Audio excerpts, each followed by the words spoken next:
الذين آمنوا وتطمئن قلوبهم بذكر الله ألا بذكر الله تطمئن القلوب۔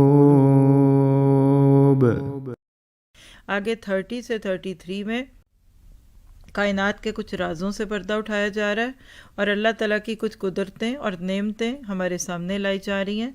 اولم یر الذین کفروا ان السماوات والارض، اور یہاں یہ بھی بتا دوں کہ یہاں سائنس سے متعلق بہت ساری چیزیں ہیں، جو لوگ سائنس میں انٹرسٹڈ ہیں ان کے لیے قرآن کا یہ حصہ بہت دلچسپی والا ہے۔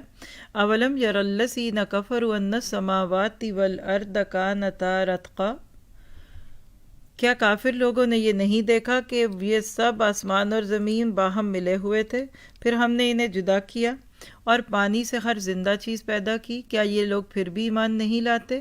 اور ہم نے زمین میں پہاڑ بنا دیے تاکہ وہ مخلوق کو ہلا نہ سکے، اور ہم نے اس میں کشادہ راہیں بنا دی تاکہ وہ ہدایت حاصل کریں۔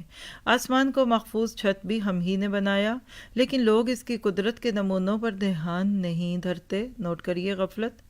سیر کرنے بھی جاتے ہیں تو وہاں بیٹھ کر بریانی کے پتیلے اور چمچے ڈھونڈ رہے ہوتے ہیں، اور وہاں بیٹھ کر بھی غیبتیں کر رہے ہوتے ہیں، اللہ ماشاء اللہ۔ آج قدرت کو دیکھنا ہماری ڈکشنریوں سے چلا گیا، نہ بارش ہوتی دکھی، نہ دھوپ دکھی، نہ ہر جگہ موسم کو کوستے ہیں، آج بڑا ٹھنڈا ہے، آج بڑا گرم ہے، آج یہ ہے، آج وہ ہے۔ تو یہاں نیت کیجئے کہ آپ نے ایز سون ایز آپ کو موقع ملے تو باہر اوپن ایئر میں جا کر کائنات میں پھیلے ہوئے اللہ تعالیٰ کے خوبصورت نمونے دیکھنے ہیں۔ اس سے بھی غفلت دور ہوتی ہے۔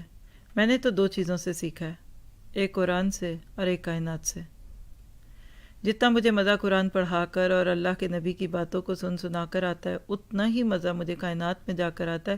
آدھی تیاری میں اپنے اس بارے کی باہر کرتی ہوں، اس سوچ کے ساتھ کہ اللہ تو کتنا بڑا ہے جس کا کلام میں پڑھانے بیٹھ رہی ہوں۔ تو جب وہ دل میں کیفیت آتی ہے نا، تو پھر انسان بالکل ہل کے رہ جاتا ہے۔